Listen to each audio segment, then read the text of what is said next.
It's nearly midnight. I've just finished work. It's time to go on an adventure. The plan is quite simple. I don't start work tomorrow until 5 o'clock in the afternoon. Plenty of time for some kind of an adventure.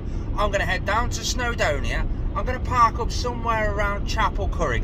It's 75 mile away, about an hour and a half, so I should get down there for around about 1:30 in the morning.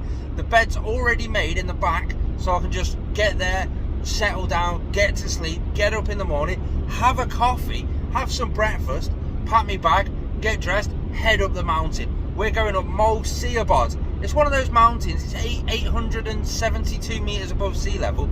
We've got some cracking weather, albeit a bit windy tomorrow. 35 km/h winds on the summit, 6 degrees on the summit and 10 degrees at the bottom, so there's not a massive temperature change. It should be an absolutely amazing adventure. I just have to keep an eye on the time, make sure I get back to Cheshire so with enough time to have a good shower at the gym before going back to work. You imagine just anything better. This is the reason I love night driving. There's not a car in sight, we've got the sea to our right, an empty road in front of us.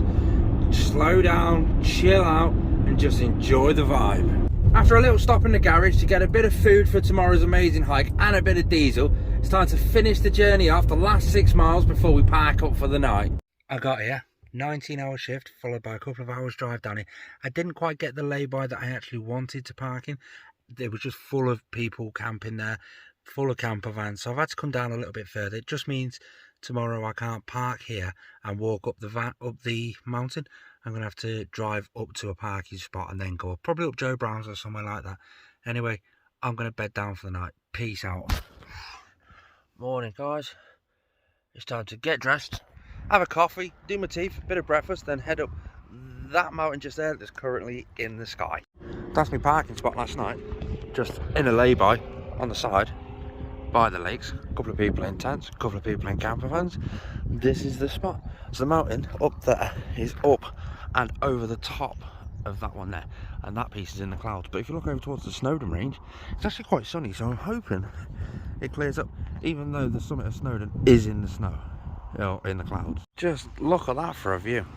Just what? That's amazing. All the way up there is where we're going. I think it's up there and over there. Down there, the full Snowdon range, and Indy is parked right there.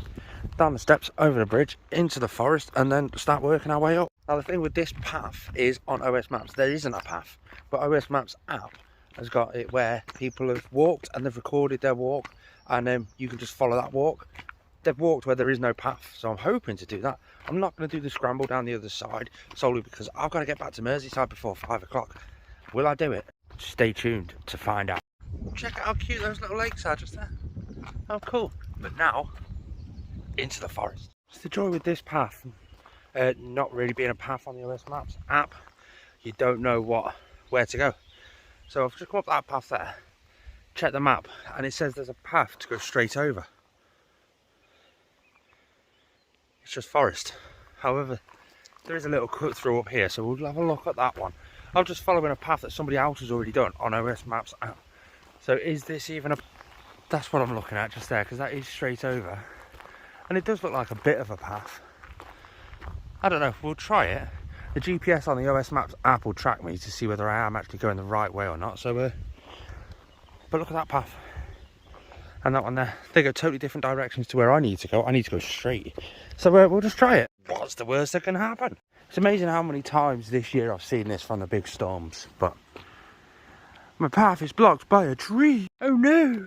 Oh, cute little waterfall. It's nice to see so much of our wildflowers starting to come out now the weather's getting a bit better. Over the sty and up there. I was warned this was steep. I didn't realise it was like this. I always underestimate these mountains. Hello, Mr. Sheep. We've got the summit just coming to a right, all the way up there, still in the clouds. We've got the glitters over there, still in the clouds. It's just breathtaking. Just look at it. It's just absolutely breathtaking. Wow. That seems quite a way off. And the hoodie's going to have to come off soon. Oh, baby sheep. There's one for the Mrs. Danielle. Look at the baby sheep. I think there's his mummy because she's not really looking at me very happy. Baby sheep. Top tip when climbing mountains, always look behind you. It's amazing how much you miss when you don't look behind you. Just look at that. It's Definitely an ankle breaker of a route with all these jagged rocks marking the path. Oh, definite concentration is needed. Not good when I keep getting distracted. I'm so easily distracted, it's unreal. Oh, it's definitely a tricky one. But this style points out one big thing on the map. This is where the path stops and ends on the map. But that's a path. Albeit probably not the best of paths. It looks a bit scrambly further up, but let's go. This is also the bit on the map that gets continually steep the whole way up to the summit. We've got a few sections where it narrows down the steepness, but it's constant steepness the whole way up now. We're not even halfway yet. Interesting. The path has just ended. Just here is the end of a path. Straight into some bog. There seems to be a footpath going up that way, so I might try there. Interesting. I'll just have to follow the map and see what's actually best. Doesn't the Snowdon range look absolutely beautiful with the scattered sun over it? We've got the summit just peeking through up there in the clouds, and there's that little track there, so I think that's where we're going to go. We must be on the right path because there's people walking up there. Whew. Grassy bogland always wipes me out. It's too much thinking for me. We've found a little bit of a path. It's a little bit off the map, but it still goes up to the same sort of way. But check out the view. It's slowly starting to reach the cloud level. We'll be in the clouds in no time. I've had to break out the stick for this one. It's just constant steepness. Definitely gives you a hand, the stick. But we're over halfway up now. It's 10 o'clock. It took me an hour and a half to get this far up because I'm only gently plodding. But I worked out my times and stuff that I need to leave. I need to get off this mountain, or I need to turn around wherever I am height-wise at 11:30 at the latest, so I can get back down to the van all the way down there, get back, I get showered, ready for work at 5 o'clock. I've added a little bit of time for the extra traffic. It's bank holiday weekend, so there's a little bit of time added. Which way do I go now? That way. Oh, let's see if I can do it. I can't be late for work. Definitely pushing this one. This one's definitely a struggle. It's glad to have a path back though. I'm really glad to have a path. Check out the glitters over there. Just covered in, oh yes, they're covered in sand. I thought that was the summit. The whole way up I kept catching glimpses on it. I thought, oh, there's the summit. It's not, I don't think. I'm nearly there, but not that nearly there, if you know what I mean. Hello sheepies, the wind's picking up now, just like the forecast said, 35 kilometres an hour on the summit. And we've only got 100 metre ascent left before we are on the summit. 70 metres above sea level, about to get into the cloud. 800 metres, just into the clouds. 801, fully in the clouds. Now this is where I have to do full on navigation skills because there's no path, and I've just got the compass out, got the map. Let's go this way. You can so easily get lost up in this boulder field in the clouds. I mean, everything just looks the same.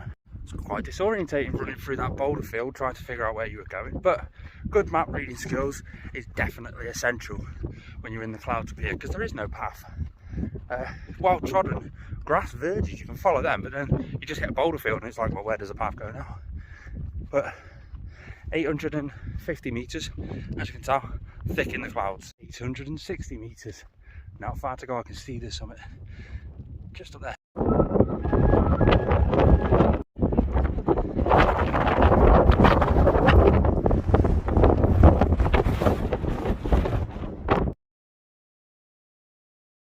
Let's find our way back down and navigate out of the clouds, and then we can get out of this wind and have a breathe. Luckily the clouds started to clear, so we'll be able to physically see the path that we've got to go down, which is quite lucky because I come down a slightly different way. One big top tip I've got for you is up this mountain, and most mountains for that matter, your phone is constantly trying to get signal. It loses signal, it's trying to obtain signal again and again and again. You're using your phone to take pictures. In the 2 hours it took me to get up there, I dropped 70% battery on my phone. So always have a battery power pack with a couple of leads on you just to be safe. I've had to plug mine in and fully charge it. What's that? What's this? Dude. Now that was an experience. I got down and you saw me cut it short then, and I've not filmed on the way down. It's quite an eye-opening sort of put things into perspective moment. I come across a bloke wearing a suit, curled up crying. What's going on here? And it's got quite the story behind him, to be fair, and I feel how sharing that story with you guys might resonate. It might put things into perspective for you guys like it did for me. He is an ex-military amputee. Got blown up by an IED. He's got no left arm. It's just a stump above the elbow. And that was in April 2020, in the height of lockdown. So obviously he got patched up, shipped home to nothing. He come home to nothing, absolutely nothing. He's got no wife, he's got no kids, he's got a mum and dad that were in hospital seriously ill, who soon both passed away, and he was again left with nothing. Ended up going through PTSD, depression, and today he's physically forced himself to come out the house and climb a mountain for the sense of satisfaction and self-worth when he gets to the summit. But he was struggling, and he didn't think he could do it. He was about 600 meters up, so it was only 250 odd meters below the summit. So good old prep talk, give him some encouragement. I gave him my walking stick to help him. Again, he's only got the one arm, so he could really do with it.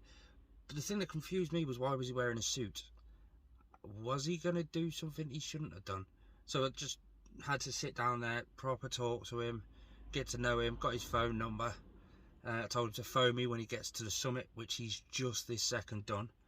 So I'm massively proud about him, and he's on his way back down now. So you may think you had a hard lockdown.